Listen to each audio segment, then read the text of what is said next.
Going on, y'all? Your boy JC, 1 4 for 4 quarter sportscast. Welcome back, all the subscribers. If you're new to the channel, make sure you definitely tap in, subscribe, like the video, comment. Basically a sports channel. We like to make sports content, get people's opinions, debates, all type of stuff, man. Just covering the sport we love, which today is football, but more specifically Falcons football. Um, as you all know, the NFL draft just passed, probably like what 3 4 days ago, maybe even longer than that. And as Falcons fans know, we had a pretty good draft, in my opinion. If I must say, I mean, it got me excited for the season, got me stoked to see these guys out there. So we're gonna break down that draft today. I mean, not really get too deep, but we're just gonna go over who we got in case anybody is not informed about some of these guys. Go over the undrafted free agent class, and also talk about, of course, it wouldn't be the Falcons if they didn't get into some mischievous activities draft weekend or just period. But yeah, like I said, man, make sure y'all folks like, comment, subscribe, um, tap in with our social medias. I'll definitely drop those down in the description. And yeah, so let's just hop right into it. So as you all know, Falcons defense has been a problem for the majority of my life at this point. And I think since we've had Terry Fontenot really just been trying to find a quarterback. And now, that we assume we have our quarterback. I mean, I like to think Michael Penix is that guy. Now we've pretty much moved on to addressing the defense, which this year's draft, I think, not Penix, Fontenot and, Raheem Morris came into it thinking like, man, this is it for us. We have to address this issue because if we don't meet our goal next year, we're probably done here. So I think they came into this draft with a sense of urgency, but I don't think they reached. We'll talk about the trade they made in the first round that a lot of people, kind of are up in arms about. I personally like the move, but yeah, like I said, let's just get into the draft class. So first pick, they went with Jalen Walker, linebacker out of Georgia. I know they made a lot of fans happy just for the simple fact that we went with a linebacker or just a player out of Georgia in general. Let me zoom that in for y'all. Zoom it in for me too, because I ain't got my glasses on. Yeah, so y'all can see that a little better. But yeah, like I said, man, we went a linebacker out of Georgia, man. I know they got the fans hype. And man, like I was at the draft party. I don't know if I'm even edit this video up and drop like little clips and stuff. I think I wanted to put it out there because I've been making to make the video. And I really just want to have that discussion with you guys. But yeah, man, folks was hype over this pick. Jalen Walker, he's a versatile player. He's kind of similar to Caden Ellis, who we already have on the roster, but I say like he's more athletic. They both can play all around the field. You have to take account for them, but they both are good pass rushers as well. Um, and Jalen, like Kirby Smart, speaks highly of him. He was a captain there. And it's been looking good from that pool of Georgia defenders that's coming into the league, man. Like look at the Eagles defense. Like, they got a lot of guys over there from Georgia. They all, key factors into that Super Bowl run they just had this year. Honestly, him falling was really a surprise to me because I thought he might go to Carolina at, I believe they had the eighth pick. But man, when he was there, it's like, okay, are we actually going to take the pick that makes sense? Because like sometimes we all over the place. But like I said, I felt like this offseason was easy for us to address the defense, even though we kind of had money tied up with Kirk and things, because it's like it's a glaring issue. It's right there in your face. You've addressed this offense. It's time to like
recording cut off, so I don't even know like what part of the video this on.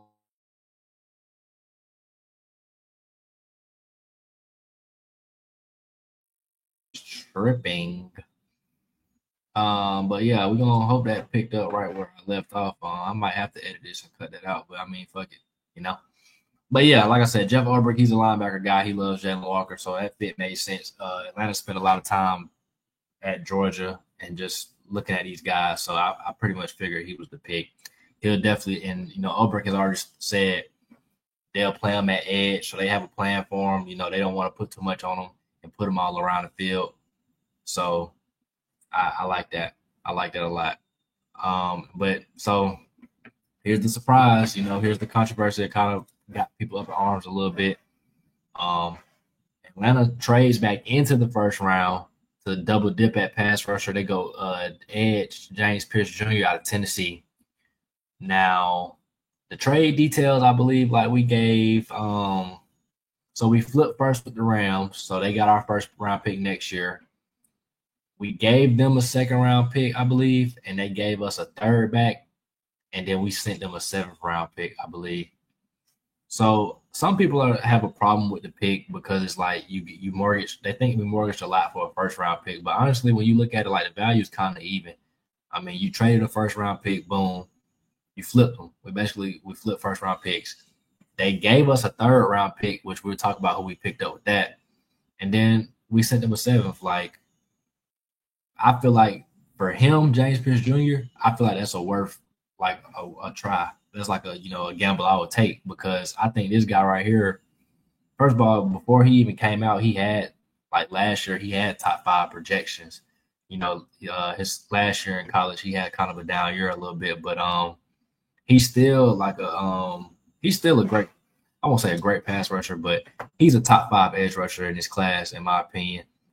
He has an elite trait, which is his get off, his speed off the ball. I think he's gonna come in and produce. Like I said, they already set a plan for him is to see quarterback, get the quarterback. That's his plan. Um, Another SEC player, so they got the fan base hype. You know, down here in the South, we know a lot about SEC football. His pressure rate is high.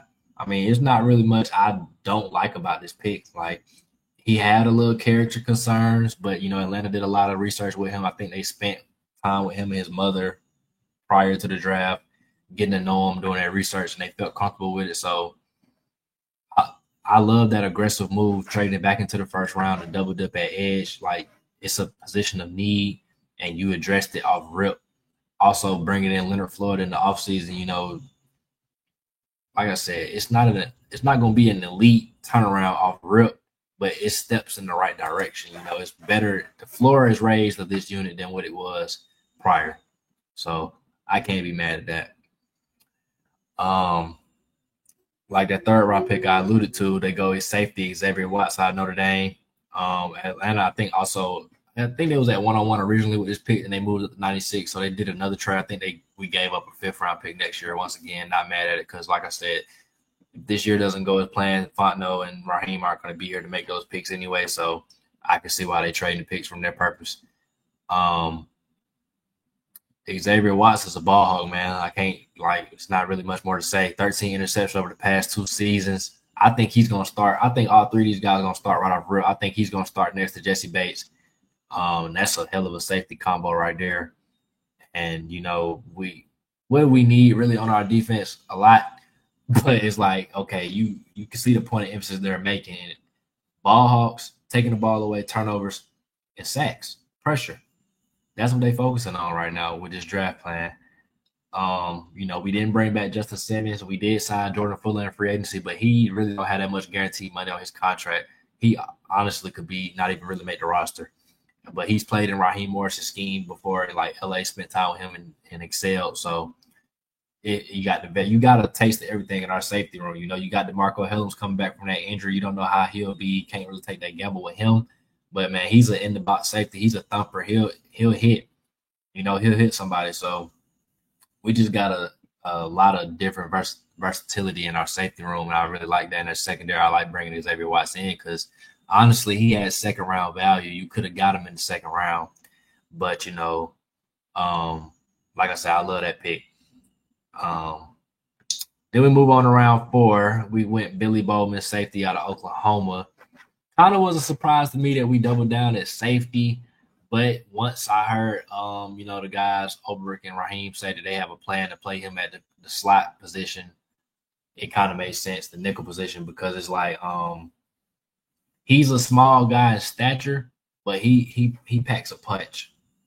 And he's another ball hawk they brought in. Like I said, they put like the emphasis on taking the ball away. Excuse me. He had he had 11 interceptions over 3 college seasons, including 6 in 2023. So you bring in a guy who has 11 career interceptions, and then you bring in a guy that had 13, I think, his last 2 seasons or maybe his whole career. But that's production that you want to see. And like I said, I really feel like it's kind of a sleeper pick out of our draft class because like it's getting good reviews, but I think a lot of people sleeping on him. And I really feel like that nickel position on your defense is damn near like becoming more and more important because a lot of teams spend a lot of time in that nickel package, which is basically like you take a linebacker off the field, you have 2 linebackers on, you have 3 cornerbacks on the field. So that third corner, which is in the nickel position, he has to be able to defend the run, and he's covering some shifty guys. If not, sometimes teams bump their 1 down there into that slot. So having a guy like Billy Bowman down there, like you can feel more comfortable because, I mean, Dee Alford was getting tore up a little bit last year. We're just gonna be honest. And they say they want to put Clark Phillips down in that slot, but he's been playing outside for us. So I don't know how comfortable he will be there. I think his measurables say he's better in the nickel just because of his size, but I don't think either one of them are excellent run defenders or have the willingness to put their nose in there. Billy Bowman, we know for sure off his tape, like he's willing to get in there. So, hey man, I'm loving the draft up to that point. And then with their final pick, we only had 5 picks. They took Jack Nelson, tackle out of Wisconsin, in the 7th round. And developmental tackle. If he can come in and be our swing tackle, if McGarry, we got Storm Norton. So if McGarry misses time or Jake Matthews, like who knows? Does he need to be be that left tackle of the future behind Jake Matthews? Who knows? I mean, he's a 7th rounder. I don't know. I know Wisconsin produces a lot of offensive linemen in the league. He's a 3-year starter. So, I'm not going to trip about a 7th round pick, bro. Like at the end of the draft, you just get what you see available there. So yeah, man, y'all folks, let me know, how are y'all grading the draft class after seeing those picks? Like, how y'all feeling about it, man? Is it an A, a B, C? Is it an F? I mean, are y'all tripping about the trade? How y'all feel about Terry being aggressive, trading picks away? And what do you think? Like, what y'all think this changes for our defense's outlook? Do you think these guys come in and make an instant impact, or same old Falcons defense? Because remember, also we have a new defensive coordinator, so I think it's going to be hard to be as bad as we were last year. That's for sure. But as Terry Fontenot likes to allude to, he calls the undrafted period that you pick up guys the 8th round. And he said, Atlanta will be really busy with that aspect just because, like I said, not a lot of money to go around. Yeah, so just had to do our due diligence there. I'll pull that group up for you guys. But a few noticeable names, like I said, off rip, Kobe Bryant, cornerback out of Kansas. Definitely surprised he didn't get drafted. I feel like he's a dog. I think he has a real chance to make the team, honestly. I don't know where they like him at, outside, inside, but I would, seriously look at him this offseason as somebody that can make this roster. I know they re-signed Mike Hughes, but I don't think Mike Hughes is anybody that you just pencil in as a starter. I mean, you kind of gave him a decent amount of bread, so I think Mike Hughes is pretty much that outside corner. But I don't think it's set in stone at all. He could be a depth piece. I don't know. I have to look at his contract really, but I think we did sign him for like 3 years. But I know he's not just making bank for sure though. So like I said, I wouldn't be surprised if Kobe Bryant starts that position. To the ball hawking thing, I think Kobe Bryant was also a guy that had a lot of interceptions. I have to pull it up, but I think he had like a double digit interceptions in his career. And like I said, a lot of people was shocked that he didn't get drafted. So for us to get him in the undrafted period, that's that's good value to me. And he's definitely playing with a chip on his shoulder because he felt like he was supposed to be drafted. And I just feel like that was a good pickup for us. He's a three-time first team All 12, big performer.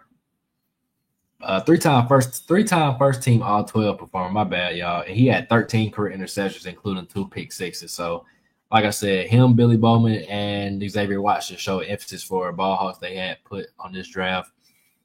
Nick Nash, wide receiver out of San Jose State. I think he can make the roster as well, honestly, and work his way up to being at 3. Because I think they like Drake being in the slot, but I don't know if they want to like feel like they gotta put him there every time. Like Ray is a good 3, but I think they might want to get a little bigger in the wide receiver room just because of the fact of him and Darnell kind of on the smaller side. They might even want to start like putting Darnell there too. You just want to kind of have versatility. Like Ray is a good 3, but I don't know if like he's a top of the line 3. I think he's kind of like just having a career year based off the volume he was getting. But we'll see. Nick Nash was the Triple Crown winner in college football last year, so he led college football in receptions, yards, and touchdowns. So he definitely can play. He's a quarterback converted to wide receiver. So him being that good just let you know, man, he obviously can ball. Like he's not an elite athlete or nothing like that, but definitely good hands and like a reliable receiver that you want in that slot. I mean, almost kind of like a baby Drake London to a sense, but not the athlete, but like kind of that sorts. And then I think that Malik Burden, I seen some guys saying stuff, but I think he's a safety converted to linebacker. And I've seen a couple people saying things about him. Joshua Gray, Oregon State, I think he was ranked pretty high. I think he had draft um, hype around him. O lineman out of Oregon State. Simeon Barrow Jr., the D lineman out of Miami, I think he also has some draft stock behind him. Like I said, we got a pretty good haul. And Dante Manning, quarterback out of Oregon, I think he ran like a 4.2. And then that tight end Joshua Simon, he's a good pickup too as well. I think he had some draft stock behind him as well. So, like, man, camp is gonna be a competition this year, bro. Like that's all you really can ask for. Bringing these guys in here to push people. You know the best people gonna start because you got deep rooms. Atlanta still got a couple spots that I think we need to address. Probably need some more beef on the D line and the interior just for rundowns, but it depends on how you want to play it. What front we playing really. I mean, maybe like I said, or upgrade on cornerback too. Like Mike Hughes is a decent cornerback too, but I think he's not top of the line. I mean, I know every position can't be elite, but I'm just saying where things can change a little bit. Probably want to look at really the next domino to fall on this team, in my opinion, is probably Kirk getting moved. I think the Steelers kind of waiting around to see what they want to do with Aaron Rodgers or if he's going to come over there, whatever he got going on. And I just think that's the spot likely for Kirk right now. Maybe the Saints, but maybe we hold on to him and wait till somebody gets hurt because right now it's not really looking like there's no spots for him. Like Cleveland looked like that spot, but they got a 5 quarterback room right now, so I don't think they want to add 6. I mean, you really can count Deshaun out, but still got 5 quarterbacks on the roster, so I don't even think Kirk would want to get involved in that situation. So we'll see. And speaking of the Browns and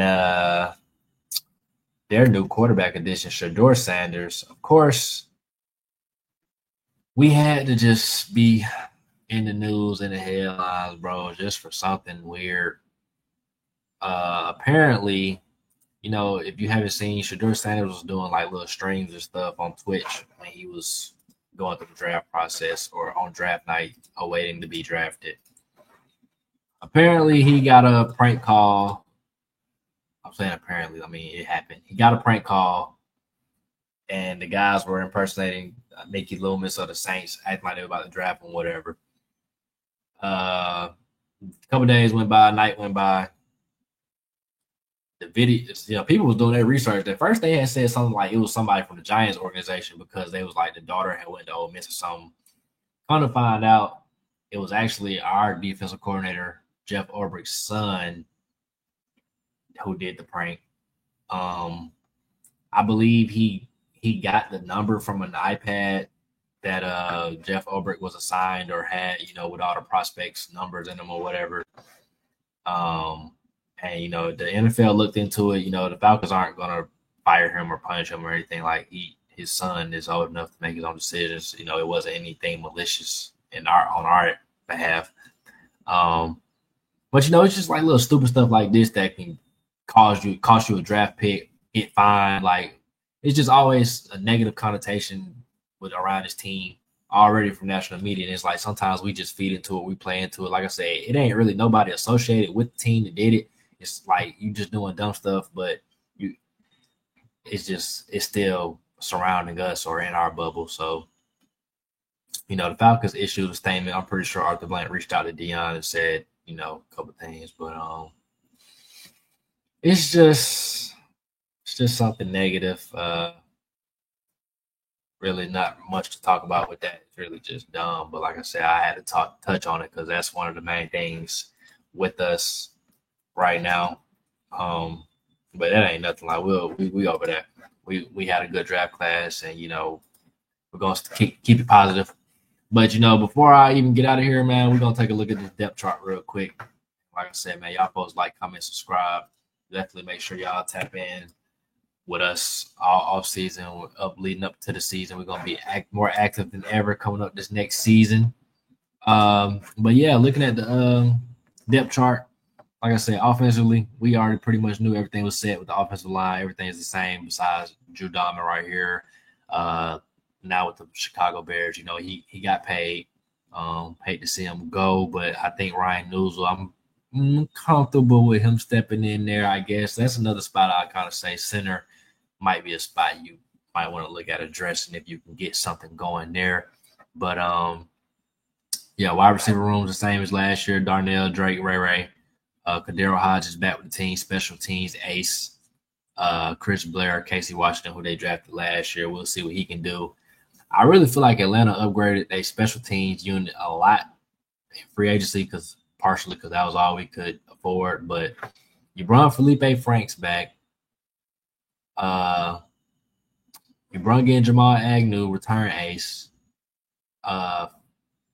Yeah, and there was a couple guys on defense. And like I said, you still got KhaDarel Hodge.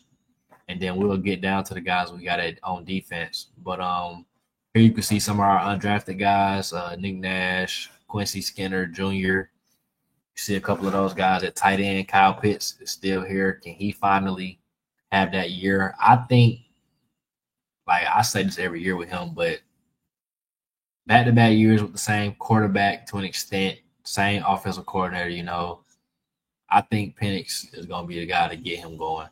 I think Pitts is going to step into that role and, another year removed to full health. I think he's going to step into his own next year. Yeah. As y'all can see, Kirk is listed as the backup. We signed Easton Stick. I think once Kirk gets traded, Easton Stick will slide into that backup position. And then, yeah, running back room still the same. Go down to the defense. That's where you see a lot of change at.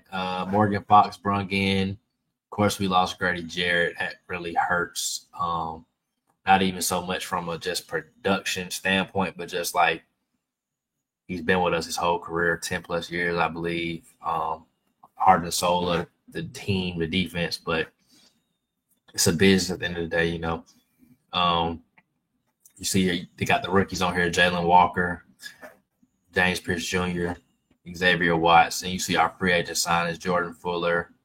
We brought that's another special teams guy we brought in, Mike Ford Jr. We got in Leonard Floyd. Brought in Devon Diablo. That's a safety converted linebacker. A lot of speed. Troy Anderson penciled in as a starter. He hasn't really been able to stay healthy. I would love for him to stay healthy to see. I feel like he's an X factor on that defense, just having that speed out there, having him, Ellis, Jalen Walker, these four right here to play around with. You can mix match them, like move them around on the defense. That's a lot of speed having to account for. Here go the young guys I was talking about. We drafted last year. You got Braylon Trice coming back off the injury. Brandon Dorless, who didn't get a lot of run last year, and Ruka Roro, second round pick last year we traded up for. They're going to have to step into a role this year, more snaps to go around. D'Angelo Malone, special teams, age still hanging around. He has a lot of value on special teams. And there you can see Kobe Bryant, some of our undrafted secondary guys we brought in. So AJ Terrell still holding it down at cornerback one position. And then they got Billy Bowman, second string at the nickel position. I think he'll beat D'Alford. I think he'll start. So I think we'll have 4 rookies starting, some second-year guys. And the special teams, we brought in Lenny Craig as the kicker to give Koo some competition. He was kind of tripping a little bit last year. We'll see if he can bounce back into form or, do we need to have somebody take your position, son?